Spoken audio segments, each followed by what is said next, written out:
বন্ধুরা, আজকের ভিডিওতে আমি ঠিক এই ধরনের হ্যালো কিটি রিলস ভিডিও তৈরি করে দেখাবো। তো বন্ধুরা, অনেক সময় আমরা ইনস্টাগ্রাম রিলস কিংবা ফেসবুক রিলস অথবা ইউটিউব শর্টসে এসব ধরনের রিলস ভিডিও দেখতে পাই। তো আজকের ভিডিওতে মূলত আমি ঠিক এই ধরনের হ্যালো কিটি রিলস ভিডিও তৈরি করে দেখাবো ক্যাপকাট দিয়ে। তো সম্পূর্ণ এডিটিংটা আমি মোবাইলের স্ক্রিনে দেখাবো। তো তাহলে আসুন শুরু করা যাক সম্পূর্ণ ভিডিওটি। তো এই জন্য আমরা চলে যাব আমাদের মোবাইল স্ক্রিনে। তো মোবাইল স্ক্রিনে আসার পরে আপনি দেখতে পাচ্ছেন আমার মোবাইলে কিন্তু ক্যাপকাট অ্যাপসটি আগে থেকেই ইনস্টল করা আছে। আপনারা যারা ক্যাপকাট অ্যাপস দিয়ে এডিটিং পারেন না তারাও পারবেন, শুধুমাত্র ক্যাপকাট অ্যাপসটি আপনি ইনস্টল করে নেবেন। তো ক্যাপকাট অ্যাপসটি ইনস্টল করার পরে আপনি এখানে ক্যাপকাট অ্যাপসটি ওপেন করে নেবেন। ক্যাপকাট অ্যাপসটি ওপেন করার পরে আপনি এখানে দেখতে পাচ্ছেন নিচের দিকে টেমপ্লেট নামে একটি অপশন আছে। তো সিম্পলি এই টেমপ্লেট অপশনে ক্লিক করবেন। ক্লিক করার পর এরপরে আপনি এখানে উপরের দিকে দেখতে পাবেন সার্চ বার আছে। তো সিম্পলি এই সার্চ বার অপশনে ক্লিক করবেন। সার্চ বার অপশনে ক্লিক করার পরে এখানে দেখতে পাচ্ছেন আমি লিখে দিয়েছি হ্যালো কিটি। তো হ্যালো কিটি লিখে সার্চ করার পরে এখানে আপনার সামনে এরকম ধরনের একটি টেমপ্লেট শো করবে। তো সিম্পলি এই টেমপ্লেটটি আপনি ক্লিক করে ওপেন করে নেবেন। ওপেন করার পরে টেমপ্লেটটি কিন্তু আপনার সামনে এরকম ভাবে শো করবে। তো এরপরে আপনি এখান থেকে এই নিচের দিকে দেখতে পাচ্ছেন ইউজ টেমপ্লেট নামে একটি অপশন আছে। তো সিম্পলি এই ইউজ টেমপ্লেট এই অপশনে ক্লিক করবেন। ক্লিক করার পরে এখন কিন্তু আপনাকে আপনার গ্যালারিতে নিয়ে যাওয়া হবে, মানে গ্যালারির যত ফটো আছে সমস্ত ফটো এখানে শো করবে। তো আপনি এখান থেকে আপনার যে কোনো ফটো, এখানে কয়টা ফটো দিয়েছে দেখেন, 9টা ফটো।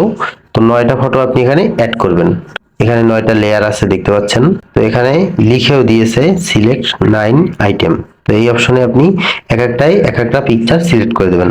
তো আমি সিলেক্ট করে নিচ্ছি, এরপর আপনাদের আবারও দেখাচ্ছি এডিটিংটা করে।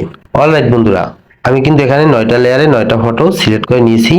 এখন সিম্পলি আপনি যে কাজটি করবেন, এখানে এই যে নেক্সট অপশন আছে, এই নেক্সট অপশনে একটি ক্লিক করে দেবেন।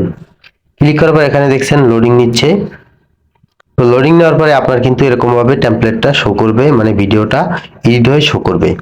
তো এখন আপনি যে কাজটি করবেন, এখানে দেখতে পাচ্ছেন অডিও নামে একটি অপশন আছে। আপনি অডিওতে ক্লিক করে আপনার ইচ্ছা মতো একটা অডিও এখান থেকে ব্যাকগ্রাউন্ডে দিয়ে দিবেন। তো আমি একটি সাউন্ড ক্লিক করে বেছে নিয়ে নিলাম। নিয়ে নেওয়ার পর এরপর আপনি এখান থেকে এই যে স্ক্রল ডাউন একটা বাটন আছে, এই বাটনে ক্লিক করে স্ক্রল ডাউন করে দেবেন।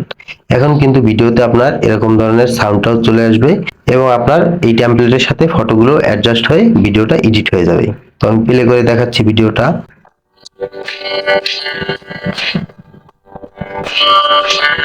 তো বন্ধুরা, আপনারা অবশ্যই দেখতে পেলেন আমার ভিডিওটা কিন্তু খুবই সুন্দর লাগছে এবং খুবই আই ক্যাচি লাগছে। ভিডিওটা আমার কিন্তু প্রফেশনাল লেভেলের এডিট হয়ে চলে আসছে। তো এরপরে যদি এই ভিডিওটাকে আপনি সেভ করতে চান, এখানে দেখতে পাচ্ছেন এক্সপোর্ট অপশন আছে, এই অপশনে ক্লিক করবেন। এক্সপোর্ট অপশনে ক্লিক করার পরে এরপর আপনি দেখতে পাচ্ছেন এখানে 720p নামে একটি অপশন আছে, এই অপশনে ক্লিক করে দেবেন। ক্লিক করার পর এরপর আপনি এখানে টেনে টিপিতে নিয়ে আসবেন এই বারটা। আপনারা 2K বা 4K তে আনবেন না, তাহলে ভিডিওটা ভালো হবে না। তো এরপরে আপনি এখানে ডাউন বাটন আছে, এই ডাউন বাটনে ক্লিক করে ডাউন করে দেবেন। এরপর আপনি যদি ওয়াটারমার্ক ছাড়া এটাকে ডাউনলোড করতে চান আপনার গ্যালারিতে বা ফাইল ম্যানেজারে, তো এই জন্য আপনি এখানে যে কাজটি করবেন, এখানে এক্সপোর্ট উইদাউট ওয়াটারমার্ক টিকটকের লোগো দেওয়া আছে দেখতে পাচ্ছেন, এই অপশনে সিম্পলি একটি ক্লিক করে দেবেন। এখন কিন্তু এই ভিডিওটা আমার ওয়াটারমার্ক ছাড়া রেন্ডার হয়ে আমার ফাইল ম্যানেজারে সেভ হয়ে যাবে। তো আপনারা দেখতে পাচ্ছেন ফাইল ম্যানেজারে আমার ভিডিওটা সেভ হয়ে গেছে। যদি এখান থেকে ডাইরেক্ট ভাবে টিকটকে চলে যায় তো আপনি কেটে দেবেন। কেটে দেওয়ার পরে আপনি সমস্ত অ্যাপস ক্লোজ করে দিয়ে এরপর আপনি ফাইল ম্যানেজারে প্রবেশ করবেন। তো ফাইল ম্যানেজারে প্রবেশ করার পরে এরপর আপনি এখানে দেখতে পাচ্ছেন আমার ভিডিওটা কিন্তু এই ভিডিও অপশনে ক্লিক করলে আমি দেখতে পাবো। দেখতে পাচ্ছেন এই ভিডিওটা একটু আগে আপনাদের দেখিয়েছি, আবারও আমি প্লে করে দেখাচ্ছি।